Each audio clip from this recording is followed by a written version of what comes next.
Okay, right. So let's go to the next part. Okay. Now, what a thesis should never have or should always be there. A thesis should never be a So question. so you will have to eat that. Okay, a thesis should never be a question. It should never be a list because it should be just one single subject. It has to be a statement that we are looking for. Like, for example, uh, vitamin C cures cold, or the effect of vitamin C on cold, or the effect of vitamin D and calcium on bones, or effect of current nutrition or current lifestyle and nutrition on obesity in the modern scenario. It cannot be how does lifestyle affect today's generation. It cannot be a question. Secondly, it cannot be a vague statement, or it cannot be something which is confrontational.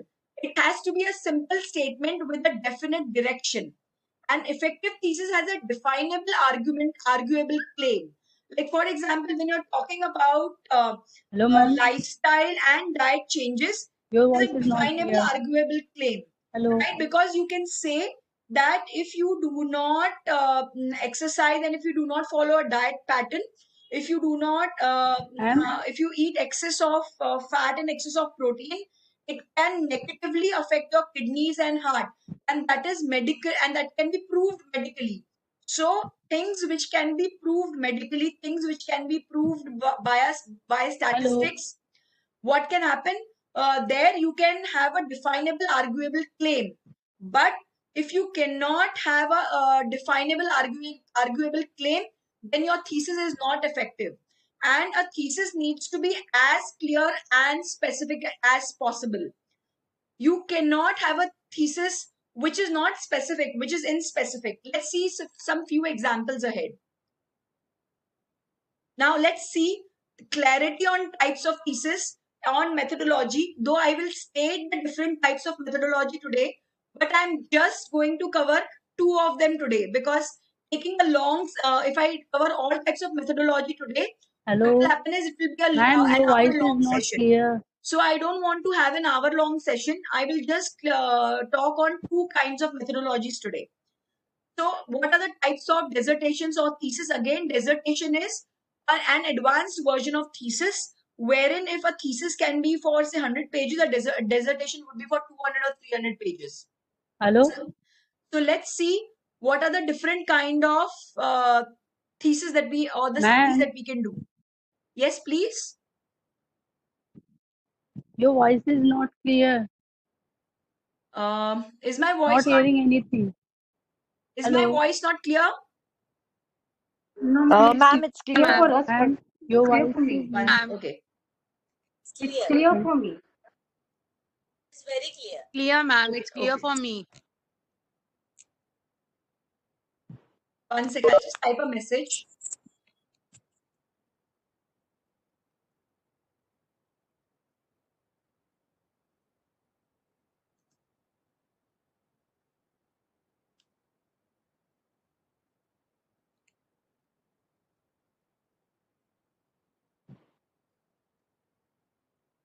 Okay, so there are different kind of studies that are there: experimental study, correlational study, observational study, which is two parts: longitudinal study and cross-sectional study, cohort studies, which could be qualitative, prospective studies, simple random sampling, stratified sampling, and cluster sampling.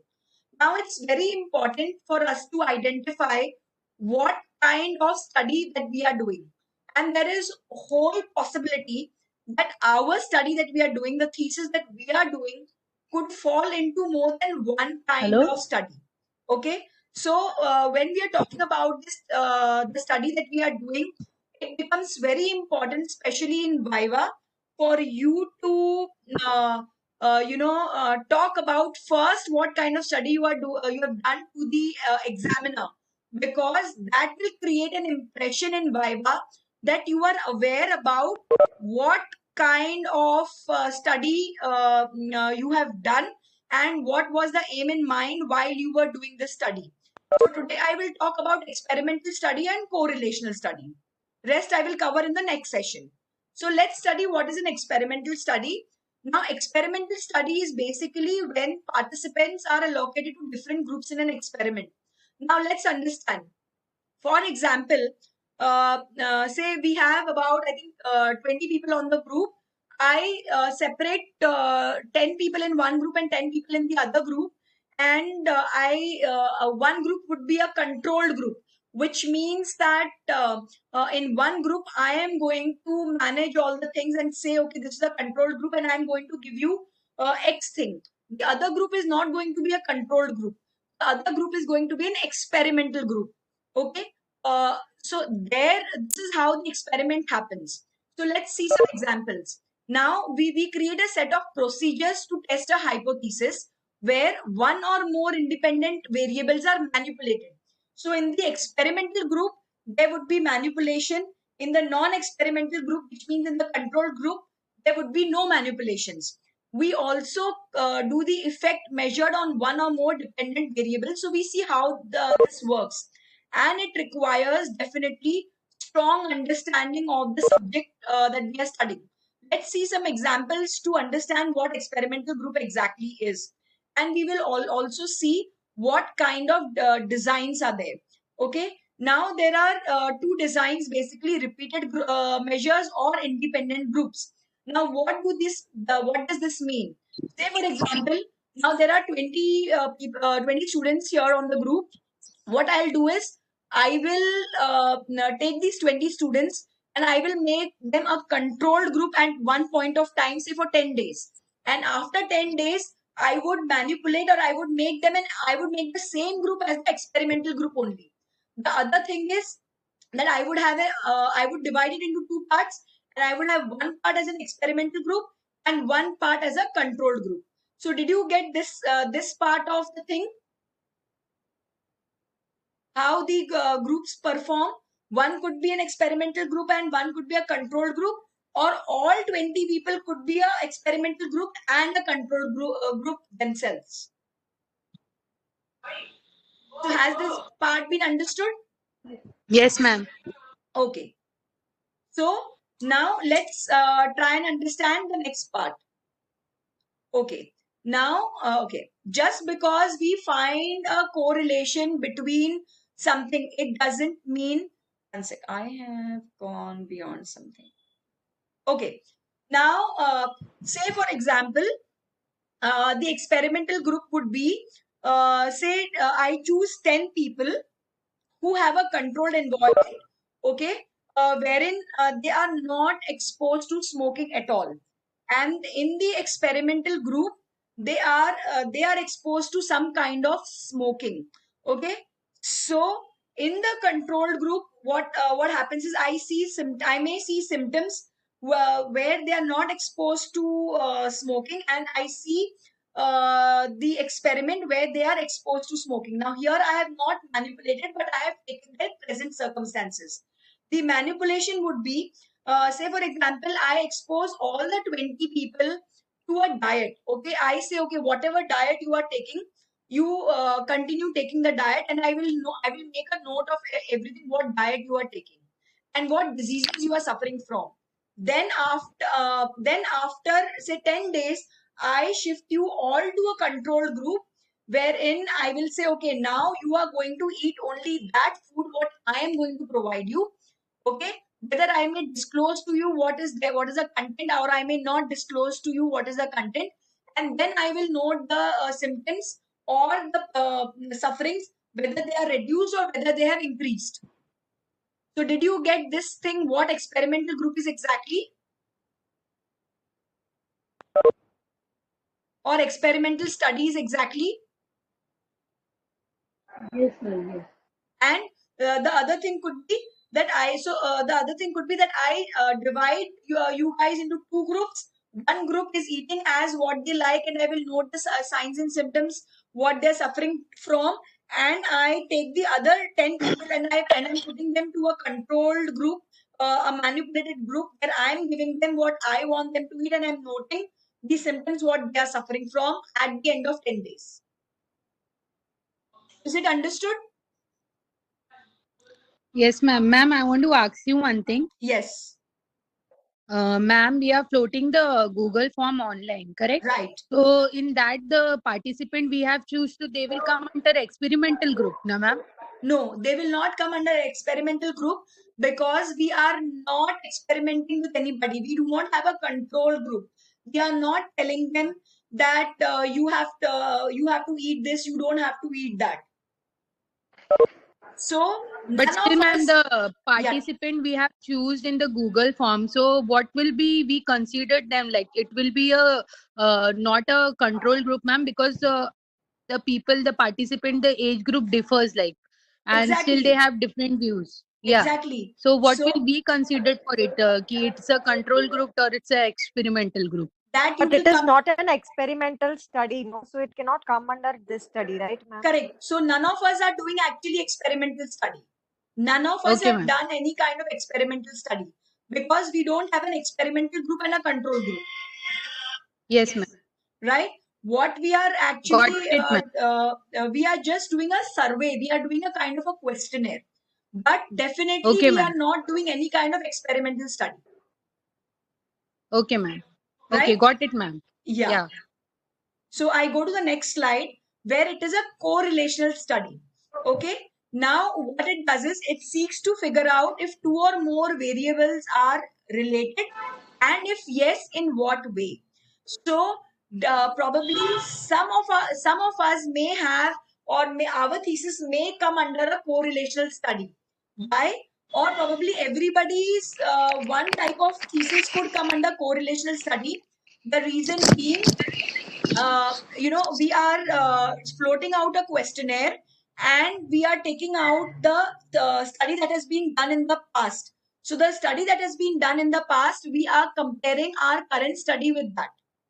So there is a because I'm not you guys will have to decide what your thesis is coming under at the end of all studies when we understand what are the different kind of studies that we are doing.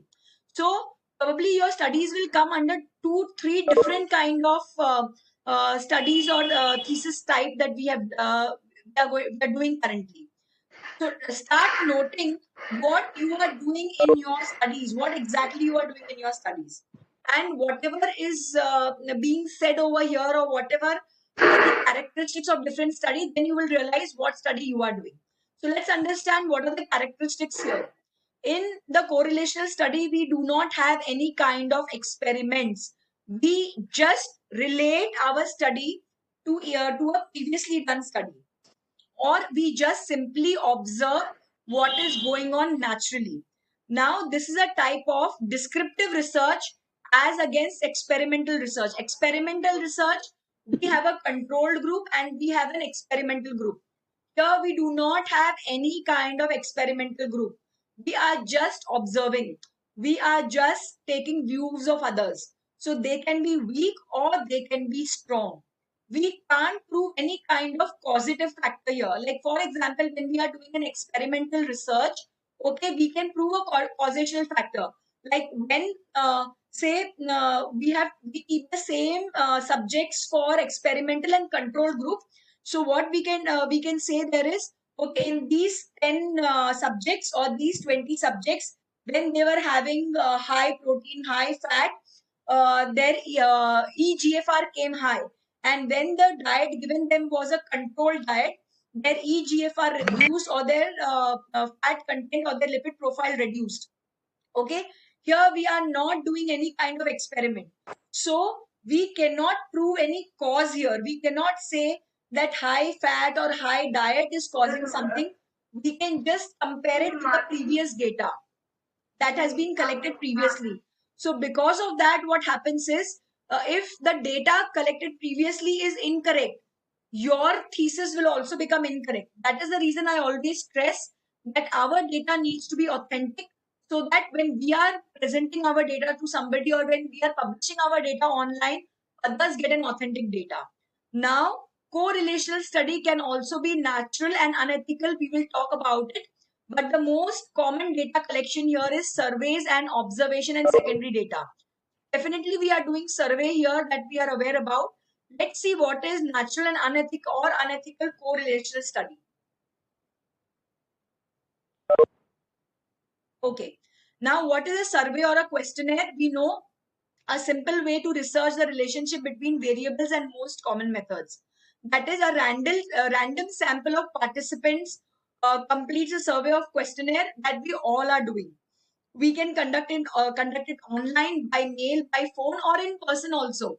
Then we are able to meet people face to face. We can go in a village, we can go in a particular institution, we can go in a particular college or any place, any particular place and do it. We currently, because of lockdown, we are currently doing it online via the Google Forms. We can do it by mail, by phone, by anything. We can ask respondents question related to your variable, related to your thesis subject that you are doing. But you need to have a complete knowledge about your subject, only then you can do it. And definitely after you have received the responses, you can statistically analyze them. So this is definitely one type that we are doing. Now the advantage is that it is quick and flexible, and at the same time, if the responses are not honest, they cannot be accurate. And observation and secondary data is, instead of collecting original data, like for example, when we float out the questionnaire to people, instead of doing that, we can just analyze the data that has been collected in the past. But again, the accuracy will depend upon the correctness of the data that has been collected in the past. So the data that has been collected in the past, if we are working on that, that's a secondary data. And what we are doing currently is not a secondary data, that's a fresh data. So is this part clear? Is this part clear, that what kind of data we are taking surveys and Yes, questions? ma'am. Okay. Yes. Next part. Yes, Now ma'am. let's Clear, see clear. the type of design. As I said, naturally occurring variable or unethical one. So let's first understand what's a naturally occurring variable. Data gathered, definitely not undergone any kind of manipulation. It's in the natural environment. Like for example, smoking status. Some people smoke, others don't. So we can collect the data of people who are smoking and who are not smoking. Okay, what health problems do the smokers face and what health problems the smokers are not facing. So this becomes a correlational data. Now, if we were to, do an unethical kind of survey here, it would become a little kind of an experimental study where people who don't smoke, and after that you are exposing them to a smoky environment. So it will definitely hamper their health, and we are manipulating then the experimental group. So again, then that becomes a unethical kind of correlational study. Then when we are say for example on quality of life, some are happy, some are moderate, and others think it to be horrible. So but again, we are not trying to understand the other features behind it, why some are happy, some could be happy even when they are poor, or some could be happy because they have a lot of money, and some think it to be horrible even if they are rich, or they may be poor but because of other conditions. Now, so like this, there are different kind of subjects that we could take, but we do not consider the other factors. So it is definitely very important to choose a subject where our accuracy is much more. Any questions here?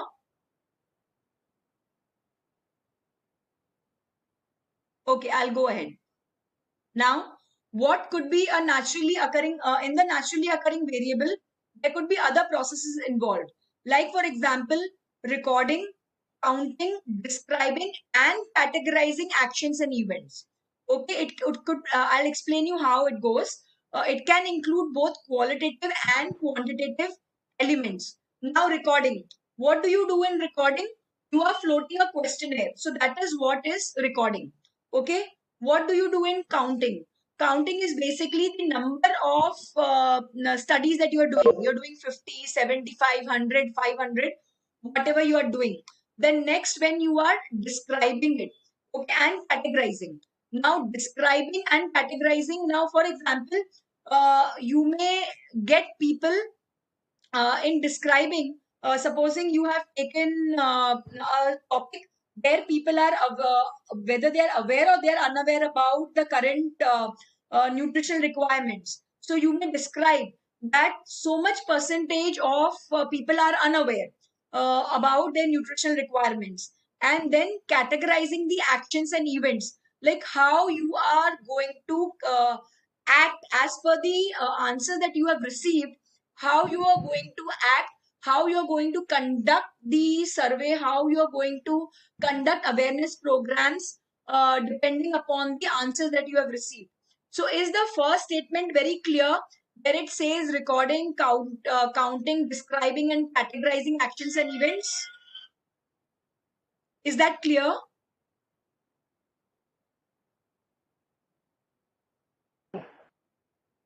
So can I move to the next one? Yes, ma'am. Okay. So Yes, now ma'am. let's understand qualitative and quantitative. At any point of time, it is important that as far as quality is important, similarly quantity is also important. But we definitely know that when we are a part of IGNOU thesis, we all are in the process of finishing our course fast. So we want to take minimum quantity, that is the what is the requirement of IGNOU. So we are targeting 50 to 100 people. Therefore, quantitative, we are limiting the quantity. But definitely, when we do any kind of study, it is equally important that if we can collect as much quantity as possible, then it will definitely help us. And then only we could find a proper correlation between different studies. Now, the benefits of doing a correlation study is the researcher does not have any influence of it, because it is just an observational study. It is just the comparison study between between two groups. Okay, whether if it is a smoker or it is a non-smoker. So we are just comparing the influence between a smoker and a non-smoker. However, it definitely depends upon the accuracy or the inaccuracy of the respondent. Now, for example, a smoker might not want to say he's suffering from any disease. He will say, okay, when he's filling the answer, he will just say, oh, I've been smoking since 10 years. But when you write what diseases you have been suffering from, he will write no. So, it depends upon the accuracy of the data that is collected. And definitely, it could be time consuming and unpredictable. Again, unpredictable because depending upon the accuracy. So, today, when we are collecting a lot of data, it all depends upon the accuracy of the data or the accuracy of the respondent who is filling it for you and sending to you. Okay, so the other, when we go for observational research, say for example, you want to find out that when there is a seminar, who responds more? The females respond more or the males respond more? So when you go there, when you see a seminar being conducted, then definitely it's your. So we were talking about the gender one, that the observational study. So in the observational study, the accuracy is much more than the questionnaire one. But definitely for observational study, like for example, if to go and observe in a college seminar, it's definitely time consuming, and you definitely cannot just do it in one location, because the men or women reacting in a seminar may vary from location to location. Like for example, probably in a city, women may be more proactive in answering than in a village where men may be more proactive in answering. So, or it could be just the reverse. Also, in two-tier cities, men would be more proactive in answering, and women could be less proactive in answering. And in the metro cities, it could be just the opposite. Therefore, it has to be, and even if you're conducting in the same city, like for example, Mumbai city, it cannot be just in one college or two colleges. It has to be at least in 5 to 6 colleges. So definitely, observational studies could be more time consuming.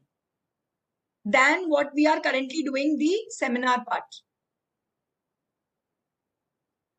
Okay, now let's understand what could be the different kind of correlational studies.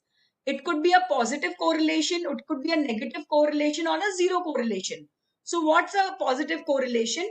Positive correlation means both the variables that change in the same direction. Like for example, as height increases, weight also increases.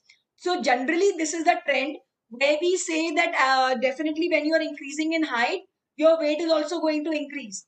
When a child, now if a child is say increasing in height and the weight doesn't increase, what we say, the child could be malnourished, right? Or if the height is not increasing and the weight is increasing, the child is obese. So definitely the common understood method is, or the common taken the natural process is that as height increases, weight also increases. Then if you are say doing with regards to a particular disease, whereas weight increases, height doesn't increase, then that becomes disease specific. But generally, this is a positive correlation, which is a natural process. The negative correlation could be something which, with the process, it doesn't happen. Like for example, as coffee consumption increases, tiredness decreases. This is a variable where both the variables are going in opposite direction. So this becomes a negative correlation. And zero correlation is coffee consumption is not related with height. We very well know that if you're drinking coffee does not mean that your height will decrease or your height will not increase. So where the two variables do not have any correlation. Therefore, we know that we need to choose either between a positive correlation and negative correlation. That makes no sense choosing any kind of subject which does not have any relation between them. And definitely we would like to choose a subject which has a positive correlation. Of course, you can choose a negatively correlated two variables also. Is this the features of correlation study clear about positive correlation, negative correlation, and zero correlation? You Yes, can ma'am, type a yes. message as well. Okay, right. So I go to the next slide. Now, what a correlation study cannot do. It does not prove any variable cause or a change in another variable. Like for example, if an academic success, it increases your self-esteem, is only academic success related to your self-esteem? There could be a possibility that even if you are successful academically, your self-esteem may not rise. Why? Because you might not have good social relationships. Your own personality, you could be just an introvert person. So when you're an introvert person, you still cannot show that you have a good self-esteem. Probably a person might be relating self-esteem apart from academic success to socio-economic status. That only if I have a good socio-economic status will my self-esteem grow high. So you cannot have a thorough relationship between an academic success and self-esteem unless and until you have other variables if you're considering them. If you do not consider them, then probably your study is incomplete.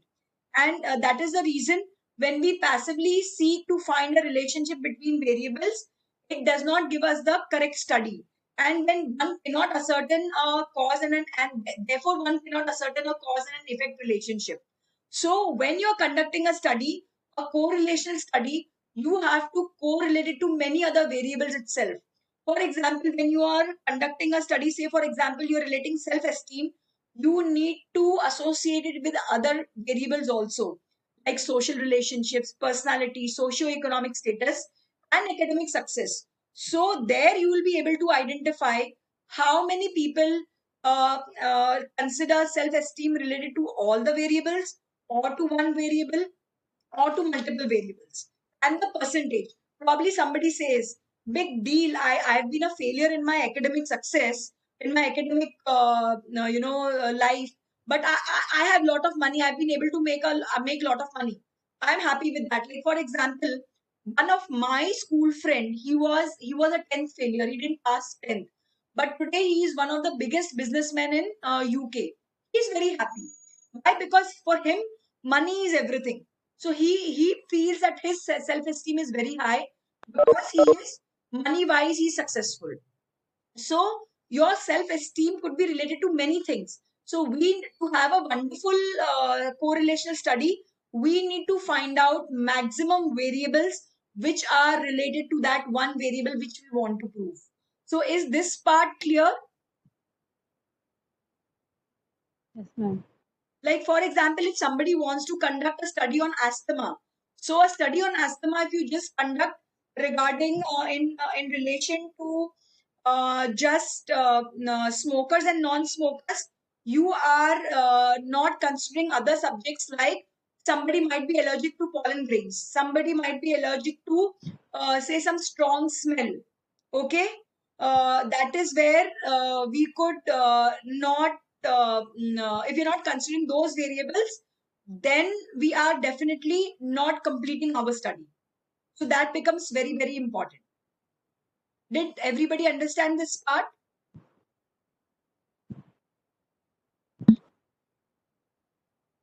Okay. So I go to the next one. Now, when I said unethical ways, where we are trying to have something like experimental group where we are trying to manipulate one of the variables. Like, for example, if we consider asthma to be asthma in children, whether it was a part of on account of smoking or not smoking, we take a group of children and we take down the symptoms, and then that they didn't have asthma, and then we expose them to an environment of smoking. So that is an unethical way to expose them to smoking, where we are actually making them exposed to a bad environment where their health can get impacted. So did we understand what is an ethical correlation study and what is an unethical correlation study? Did we understand? So what kind of correlation studies? Ma'am, can Yeah. you repeat? Okay. Can you Yes. repeat it again? Right. Supposing we are trying to do a study where we are trying to understand the relationship between asthma in children in regards to smoking, right?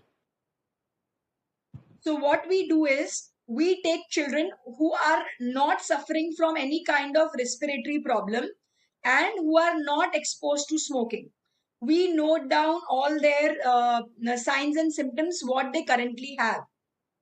They may be diseased, they may not be diseased. Then to conduct or to see or to correlate it to children who are getting exposed to a smoky environment or to smoking environment, we take the same group of children and expose them to passive smoking. Like, for example, we tell 10 people to smoke in front of these these children, where we want to conduct correlational studies. So what we are doing in turn is we are trying to hamper the health of these children with regards to passive smoking. So this becomes unethical correlational study. Did we understand this part? Yeah, got it, ma'am. Okay. So are we supposed to conduct ethical correlation study or an unethical correlation study?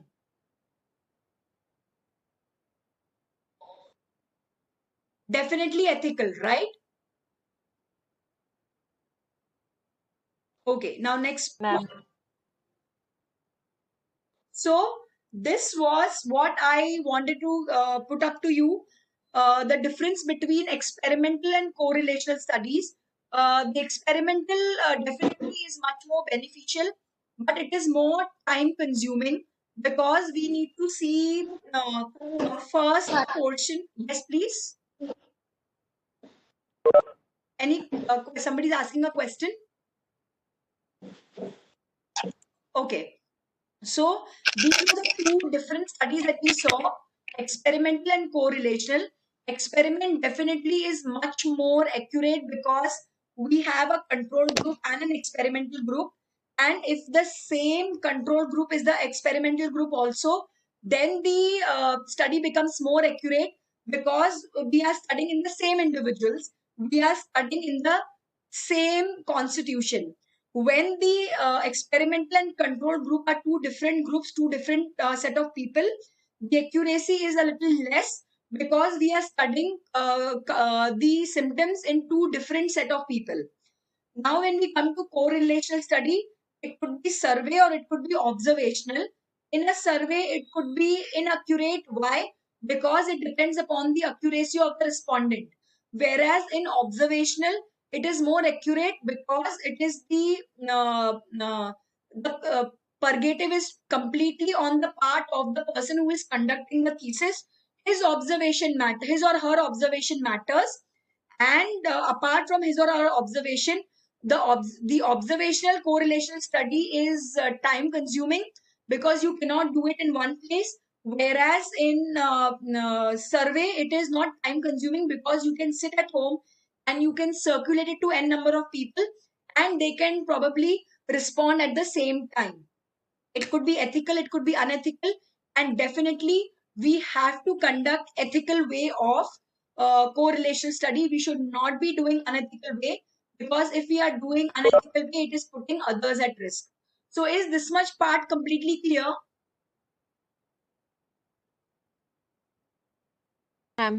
So definitely what we are doing is, one part, we are definitely not doing experimental group. We are definitely not doing correlational observational study. We are definitely doing correlational survey study. Correct? Is it right?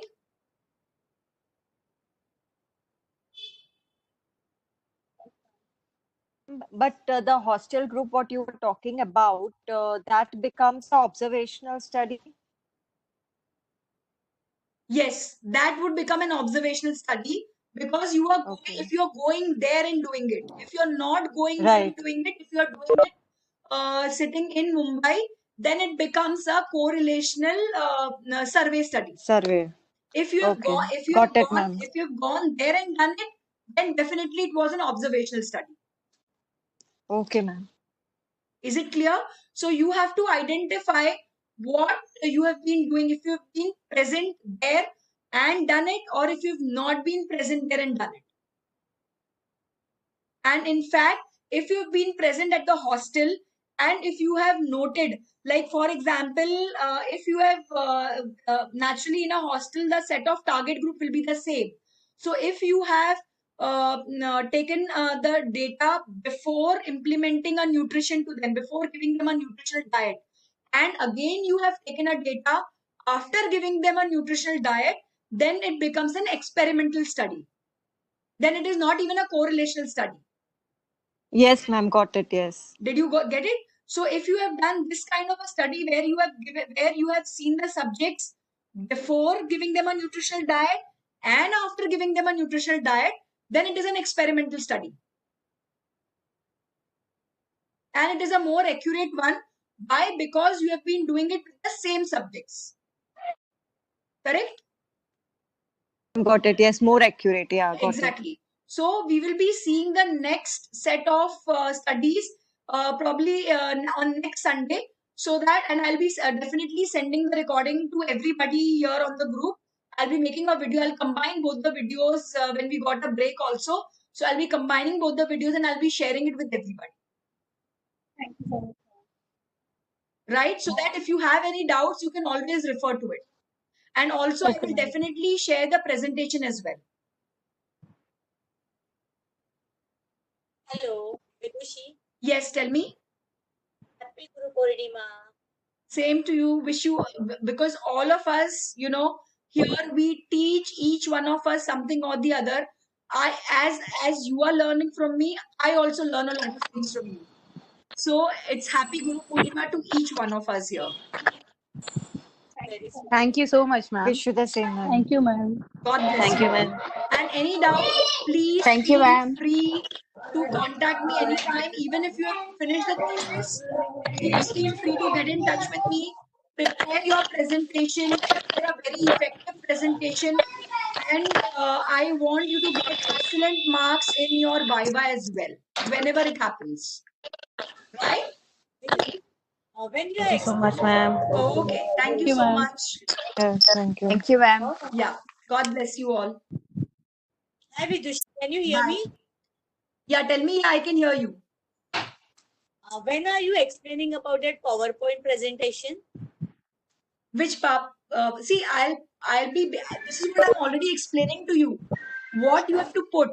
So definitely, it will go step by step. When I completely finish about the studies, and even when you're talking about the studies to your examiner, whoever is taking the viva, you have to first tell her what kind of study you have done, because that will make her more him or her more confident that you know what study you have done. So this is also a part of presentation that I'm telling you about. So that so I am going to attend, but if what I have, if you correct me, then I can come up with the final. No, I didn't get you. Your voice was breaking.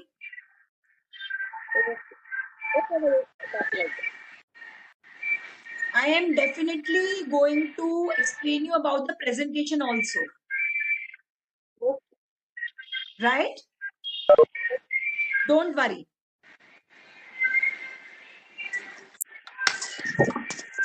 So can I end it here now?